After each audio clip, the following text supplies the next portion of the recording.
Well, who are you? What do you do? Where are you from? Tell me about yourself. I'm Steve Reams. I'm the Weld County Sheriff. Originally came from Amarillo, Texas to Colorado in 1995 as a UNC student, and then started at the Sheriff's Office in 1997 when I decided college really wasn't for me at that point anymore. I was ready to do something else. Did you move here specifically for college? So a little bit of both. I had a girlfriend that I was chasing. Okay. We ended up getting married. All right. Yeah. I see. But UNC was a good option. Wanted to get out of Texas.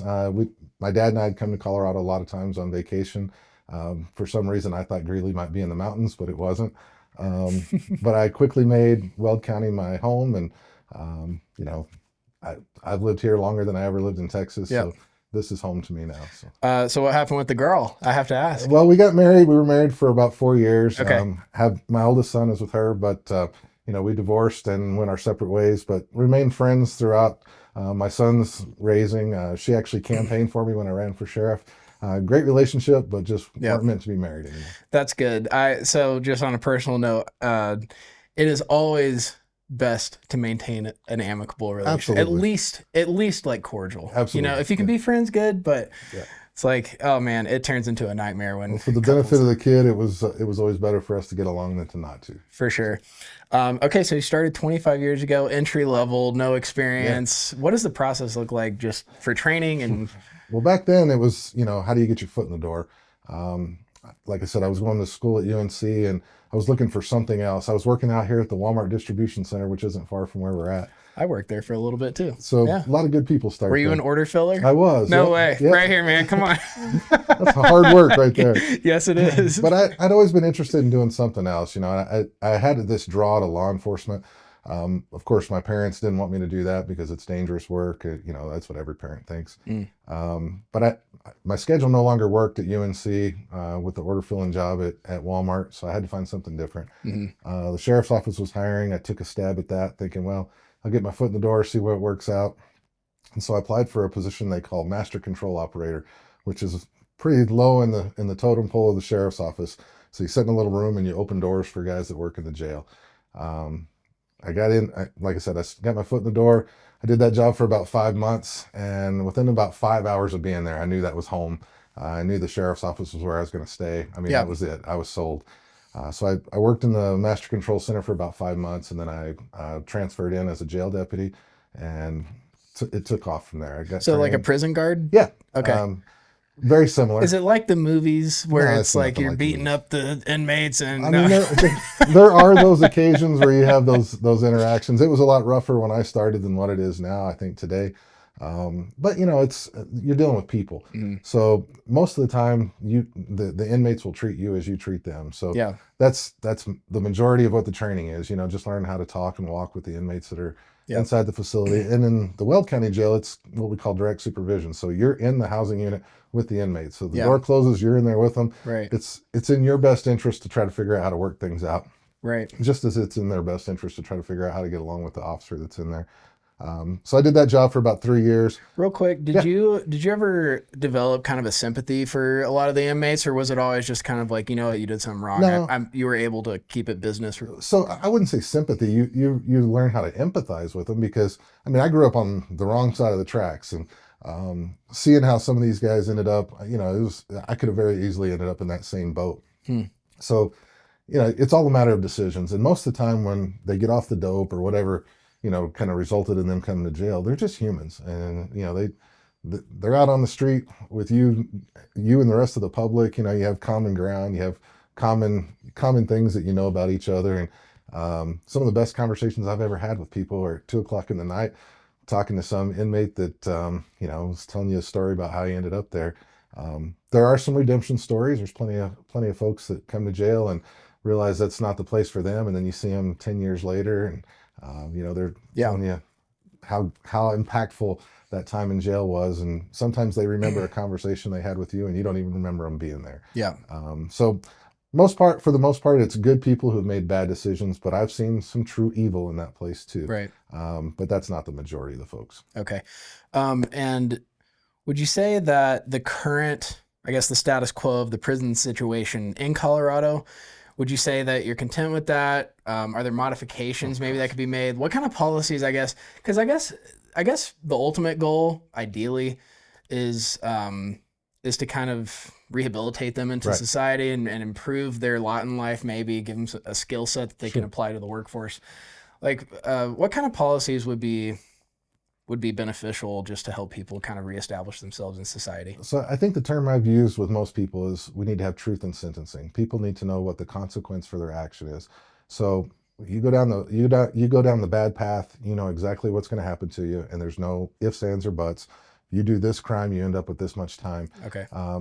We need that in our, we need to have predictability in our law enforcement system. Well, that's where deterrence comes in. Absolutely. If you know what the consequence is, okay, well, I'm not going to mess around Well, with that. and right now there's this huge incentive for a person who's been to jail or been to prison a bunch of times to just push back on the system and say, I'll go to trial. You know, I'm not going to take a plea agreement. I'm not going to work with the court system, because the longer they drag something out, the more likely they are just to be released and get credit for time served. Or, you know, get a PR bond and then go out and keep committing crime. There's not a real set of teeth anymore to the criminal justice system. It's a revolving door. The worst of the worst still get a chance to come back out into society oftentimes. You know, I tell people that prison doesn't often change a person's mind by teaching them a new skill set. Oftentimes what it does is change their mind by aging them out of the process. Okay. So a lot of people that make bad decisions are doing so in their early 20s, you know, maybe in their early 30s. You give them 5 or 6 years to think about the situation they're in, and oftentimes they go, you know what, I don't want to do that anymore. Right. I guess some genius factor in letting people sit there for a while. It costs money. Yeah, it costs the state a lot of money if a person's sitting in jail for multiple years or prison for multiple years. But if they don't reoffend when they get out, it saves so much money on the back end. When we have that revolving door, you know, you have all the court time, you have all the police time, Right. and you have that person who's continuing to victimize people out in society. It's not good for anybody. It's not good for the offender either. Yeah. You need truth in sentencing, and we just don't have that in Colorado for sure. Our criminal justice system, for lack of better words, it sucks. So on a slightly different note, similar topic, but do you ever watch those videos of guys who kind of catfish these child predators and like meet them in a hotel room and all of a sudden they realize like, oh, this is a sting operation? Okay, so those are often like independent kind of actors. Is that in any way admissible in court? Are those people ever actually charged and put in prison? So I totally understand the motivation of people wanting to catch those sexual predators. Yeah. We've had some operating in Weld County. I get it. But for the job that I'm trying to do and put someone in jail, it completely destroys our ability to prosecute, because there is no chain of custody. Okay. We don't know how this person was enticed to come here. And oftentimes when we try to get the person who's setting up the sting, you know, the person who's trying to bring these pedophiles in, they won't work with us, because then they can't monetize it. Because what we need to do is shut everything down and say, all right, we need this to become evidence. We can't have you producing it on YouTube. And the minute that we start going down that pathway, those people go, no, we don't want to work with you. And it actually makes the situation worse, not better. Okay. Again, I totally understand the motivation. Yeah. I don't want those people operating in society either. There's a right way to do it and there's a wrong way to do it. And the wrong way is what we've encountered. That's interesting. So do you think, at least for some people, maybe the motivation is more money related than it is actually catching the bad guy? I would say on a lot of those, it's motivated by, I want clicks on YouTube, I want followers on YouTube. You know, their main motivation is to maybe catch that pedophile, but then when the money starts coming in and they figure out how to monetize this process, I think sometimes those balances get skewed. Yeah, that's interesting. Okay, and then so I know that well, the Weld County Sheriff is a term limited position. Is that correct? It is.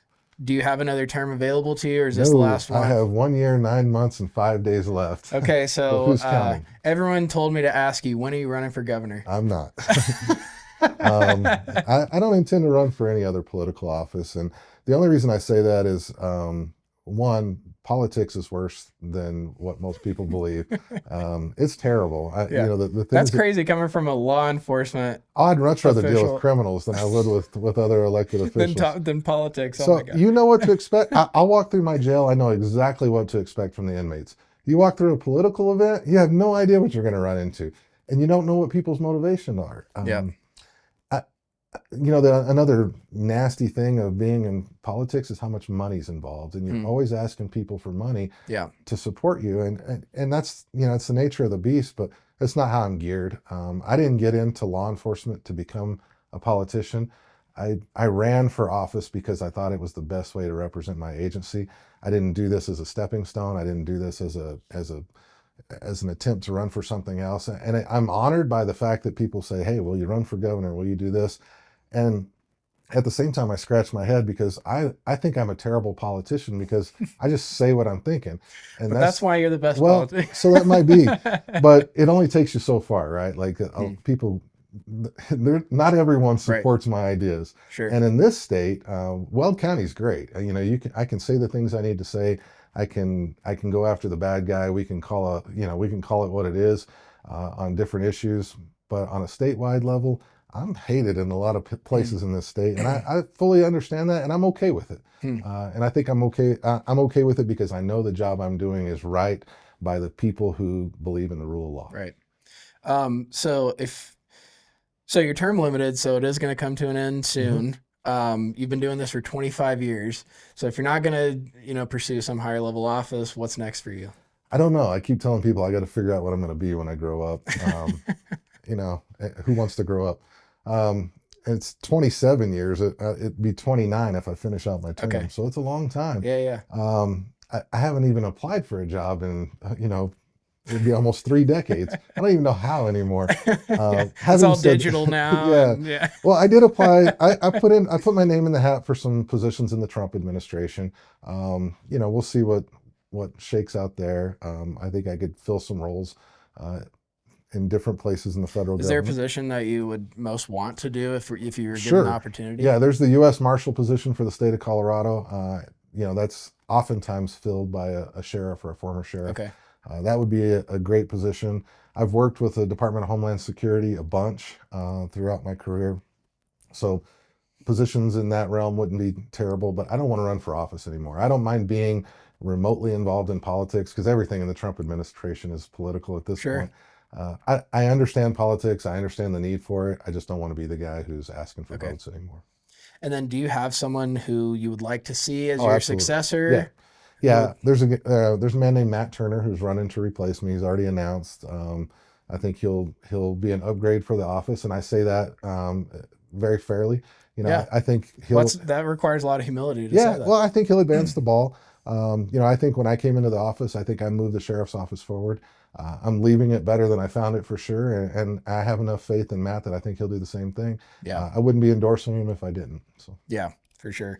And then so we just went through the election for the state GOP chair. Oh boy, yeah. And can you describe like what that situation was like? What did the process look like? And then do you like the new chair? Sure. So when we elect a new state GOP chair, you get what we call delegates that come from each county. They call them bonus members. And who selects the delegates? Yeah. So every county comes together and they have a reorganization meeting, and you have about 400 or 500 people that show up at that meeting, and then they elect the people that they want to send to the state to represent them. So you're running for office even at that local county level. Gotcha. So I got elected as a bonus member. I went down to the state meeting to represent Weld County. There was like approximately 40 of us. Is a bonus member different than a delegate? It's the same term. Okay, same gotcha. term. Okay. So you have delegates from each county that go down to that state assembly, and you're electing new party representation. It was tense. It's probably the most contentious assembly I've ever been to. Really? And that's half the problem in the Republican Party right now. It's extremely divided. Why do you think this one in particular was so tense? Because of the last state party chairman, Dave Williams. He did some things that are unprecedented in state Republican politics. He endorsed people in primaries. He ran as a candidate in a primary. He was defeated, but there's been some really unprecedented actions taken. And I always got along with Dave Williams when he was a state rep. We worked together on several bills, and I went down and testified on behalf of some stuff that he was in support of. We worked on some stuff together to support the ICE facility down in Aurora. So we've had common ground, but him in the role of state party chairman was it was different than what I ever thought it would be. I think that definitely caused a rift. They started using a lot of labeling. I got labeled as a rhino, a Republican in name only, which totally blows my mind because most people would not categorize me as that. Do you like Trump? I love Trump. Then you're good. I think he's been a great. That's the funny thing is when you go down to the state assembly, whether they were rhinos or what a lot of people were calling Davidians, the people that supported Dave Williams. That's a funny name for it. Either side of the house, they all support Trump. So there's this common language, but it's about how you support Trump. I guess I don't know. It's just the purity test. Yeah. It was strange. It started out with 8 candidates, it narrowed down to 2. One that was kind of the Davidian side and one that was kind of the quote unquote rhino side. The vote came down 232 to 203, and Britta Horn won. I guess. Did you endorse her prior to that vote? I didn't endorse any of them. Okay. To be honest with you, going into it, there wasn't any of them that I was like, yeah, this is the racehorse I want to get behind. I wanted to hear what they had to say, and then there were some great speeches given. That's a good approach, by the way. There were some people that went down there that were unknown to me that I thought, hey, this person's got some, they've got some talent that they could bring to it. Sure. They just couldn't get enough votes. I hope Britta brings some of those people back into the fold because I think they could be very helpful and kind of pushing the party in the right direction. Yeah. But we got to win elections, and we're not doing that right now. It's difficult because you don't want to necessarily alienate the Davidians. Right. Like you got to have them on your side, at least, some or most of them.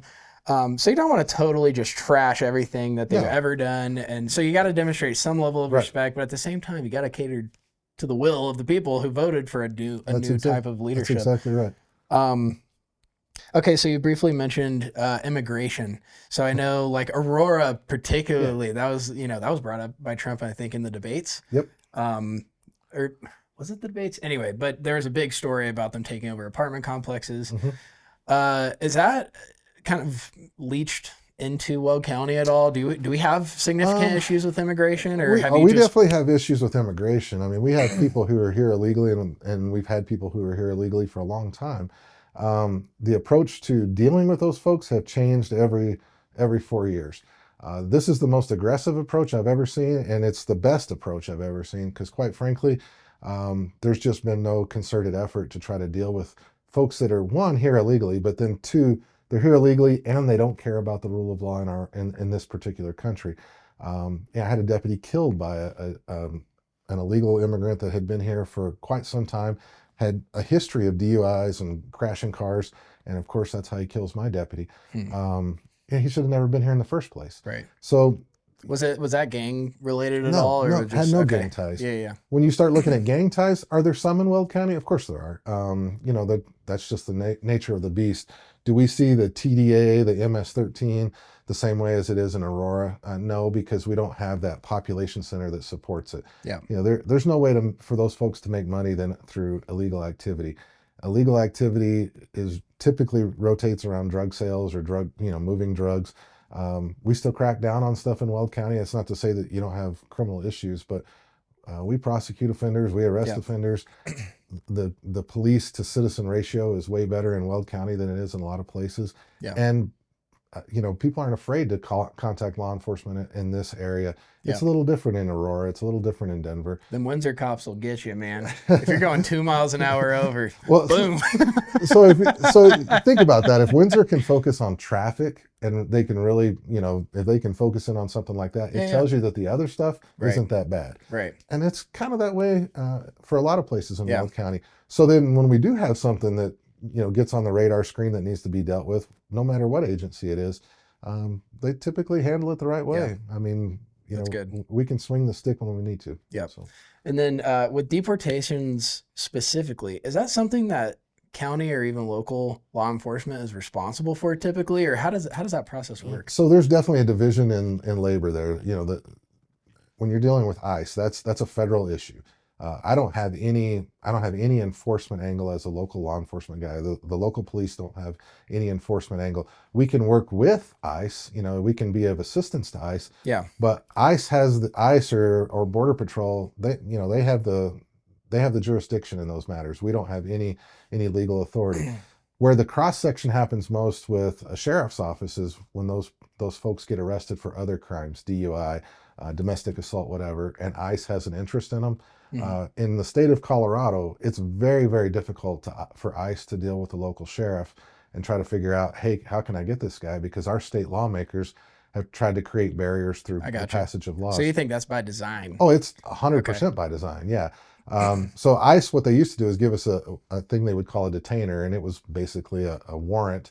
We viewed it as a warrant that would say, okay, when this person's sentence runs out, we can hold them for some extra time so ICE can come get this person. Yeah. The state of Colorado changed that paradigm and said, no, you can't honor an ICE detainer when this person bonds out. When this person's time is done, you just release them. Now, you can call ICE and say you're about to release them, but if ICE isn't there waiting, there's not a lot they can do. Yep. Now, I've figured out a little different way of dealing with ICE that's been very advantageous for their process. I think we've sent over 40 inmates in the last few weeks to ICE because ICE shows up and says, hey, I have a legal interest in this person. I'd like to interview him. Cool. And we can do that at any time in their process with the Weld County Jail. If FBI showed up and said, we want to interview a person, we think we have them for a domestic terrorism thing, I'll let them take that person and interview them wherever they want. So if ICE does that and then they decide, hey, we've got a criminal charge on this guy, okay, he's yours. Yeah. So that's the process we've been using. I'm not waiting until they're close to being released. If ICE says we've got an interest in a guy and their interest is, in my opinion, higher than the charge that they're setting on, come get them and take them an interview. So on a county level, is the mere fact that they have been here illegally or entered the country illegally, is that grounds to arrest someone in and of itself? Not by a state officer. No. Okay. ICE can pick them up for that. Yeah. Now, there's a lot of questions about, is there a way that could be done? There is a federal charge, legal entry into the country or legal reentry into the country.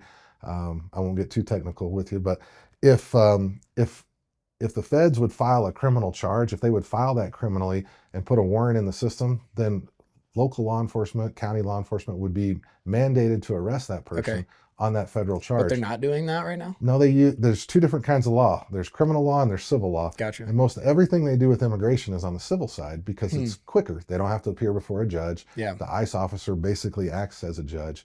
So it's way faster for them, but it takes us out as a person who can help them. But if it were to be filed as a criminal charge, then you would be able to take action, basically.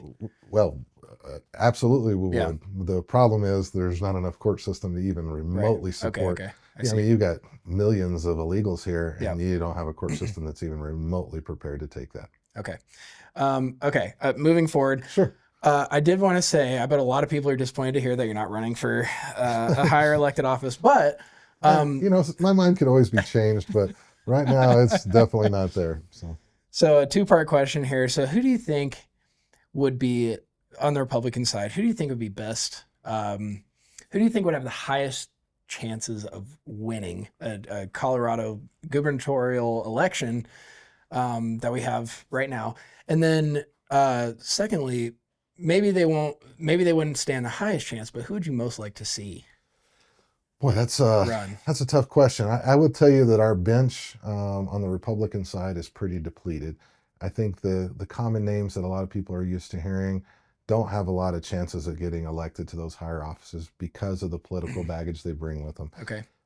To win as a candidate in the state of Colorado, whether you're a Republican or a Democrat, you have to attract independent voters or unaffiliated voters. The only thing that I see attracting those unaffiliated voters is name recognition, people that are commonly known. There are two names that come to mind for me. One is Peyton Manning. Okay. He does have some political motivation. I think Peyton Manning could run for governor and he'd get elected.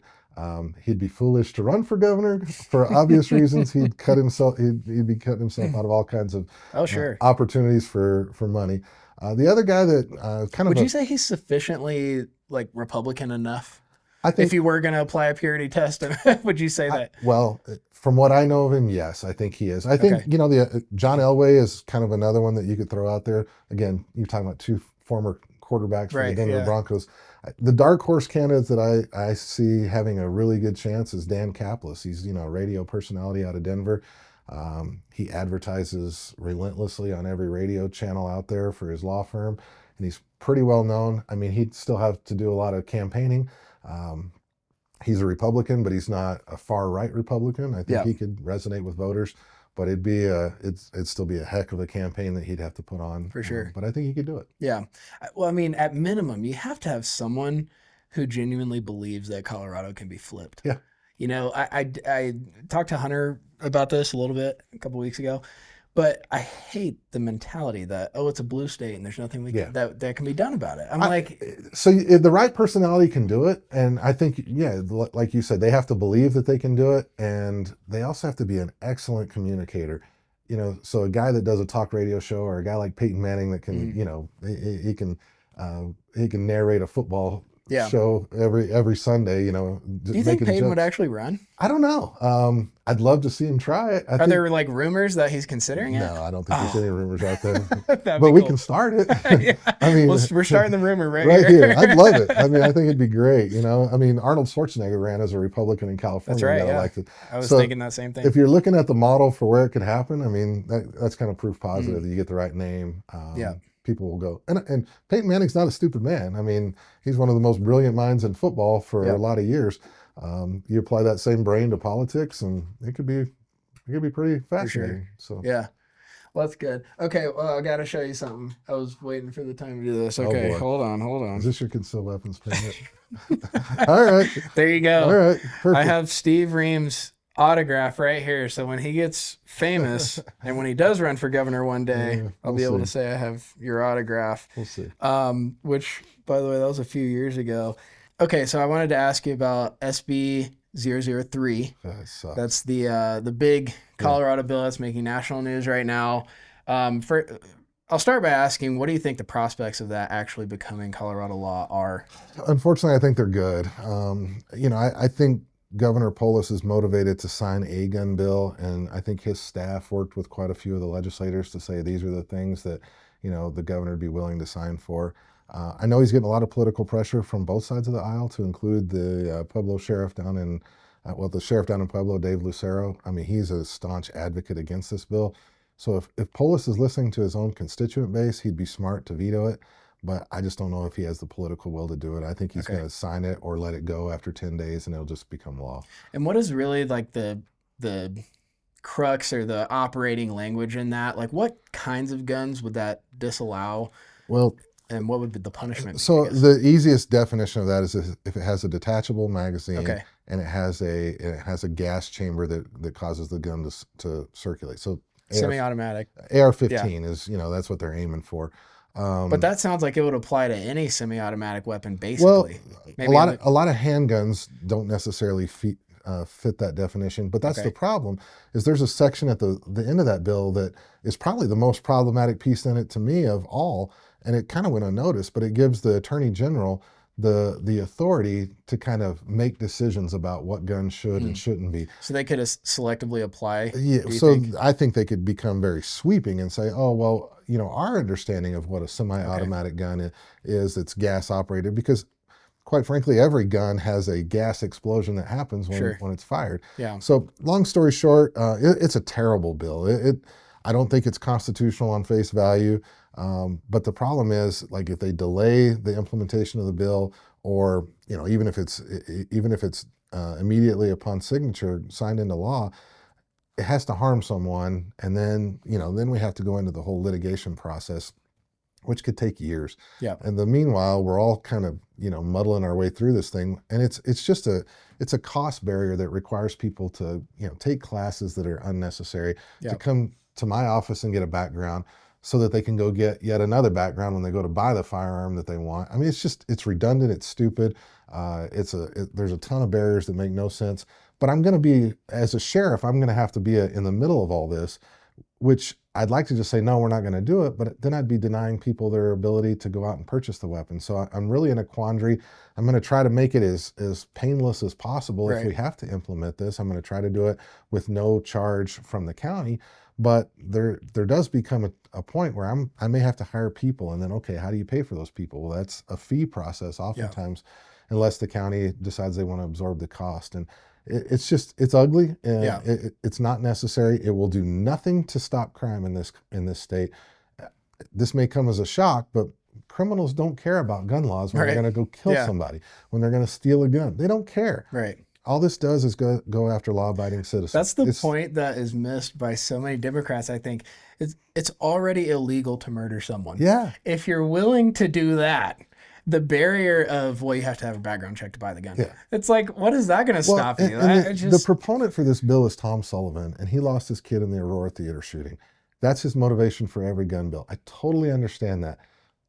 This law could be in place today, and the shooter in that incident could go through all that same process and still do what he did. He bought everything that he had legally, and he still could under this law. Yeah. It might be a few extra steps, but if he's motivated to go do it, he can go do it. And honestly, if he didn't want to follow the law, it'd be super easy. You can go buy all this stuff across state lines or wherever you want to do it, and it's just dumb. For sure. It's poor motivation, and it goes after the wrong targets. Yeah. So yeah. Well, there was a case study in Georgia. There was a small town, Kennesaw, Georgia. I want to say it was 20 or 30,000 people. I don't know if you're familiar with this story. A number of years ago, they actually implemented a policy. It was basically the city government purchased a firearm. It was actually mandatory gun ownership. Sure. And so you could opt out of it, so you didn't have to take the gun if you didn't want to, but they bought all, of age citizens a firearm. I think it was a Glock. And what happened, the following year, violent crime reduced by 80%. Sure.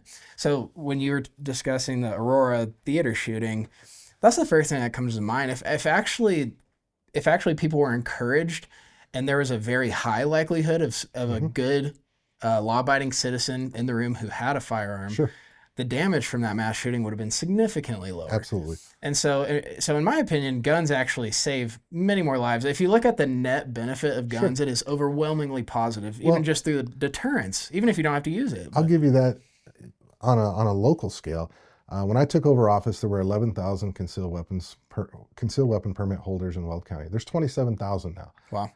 Our population has expanded exponentially in the time that I've been in office, but yet crime has not. And I can't help but think, well, you come to Weld County, there's a good chance you're going to encounter someone who's armed and ready to fight back. Yeah. And we don't hide that. The citizens in Weld County believe in their God and they believe in their guns. Yeah. And again, if you're a criminal, you're looking for an easy target. Weld County's not necessarily the place you're going to go. Right. And I want to keep it that way. And I hope the guy after me or the gal after me does the exact same thing. I hope they take whatever number I have and say, let's double that. Yeah. And that's where it should be. Yeah. And you did briefly touch on this with SB 003. My follow-up question to that was how much power or influence over that do you have on the county level? Where can you just choose to not enforce it? And what would be the consequences of just saying, F you, this is unconstitutional, we're not going to go along with it? So, I have a lot of authority as far as where I'm going to place my resources inside my office. So I could slow walk it and say, we're just not going to I don't have the manpower to do this. Yeah. But where that would really impact is you. If you come in and you say, hey, I want to buy an AR-15, this is the process I got to go through. I got to get this card so I can go down to the local gun store and buy the gun. Well, I'm impacting you more than I'm impacting anybody else. Right. I'm impacting the citizen who wants to follow the law and get through all those barriers to buy a gun. There are certain things like red flag. I just said, we're going to find a different way of doing business. I will not issue a red flag order. I'm not going to do that. There's another alternative. With this, I don't have another alternative. If you go to the gun store, the gun shop's going to go, well, I don't want to illegally sell you a gun because I'll lose my license to sell all of them. And then not only can I not sell you a gun, but I can't sell all your friends a gun. So, they've put us in a box. I think the best way to fight this is not by just saying, forget it, we're not going to do it. The best way to fight this is to try to keep it as streamlined as possible. Yeah.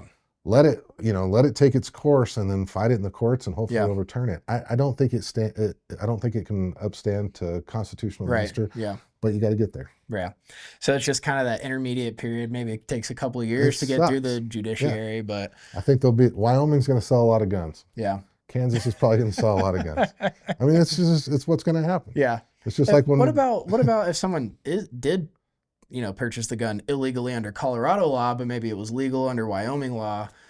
Is that someone that you would? So if you go to Wyoming and you buy a gun, you're following Wyoming law when you Okay. buy the gun. Yeah. You bring it back to this state, there's really no consequence for doing so. Okay.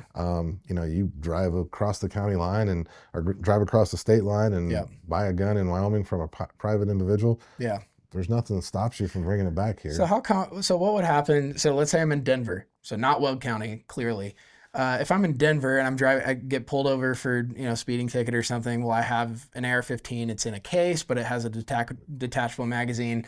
Is that something that the law enforcement could enforce? Boy, it gets really complicated at that point, because even a couple of sessions ago, Colorado, they kind of made wide open where each municipality, each law enforcement jurisdiction, I shouldn't even say law enforcement jurisdiction, each jurisdiction, each county government, each form of government, city, municipality, whatever, they can make their own gun laws.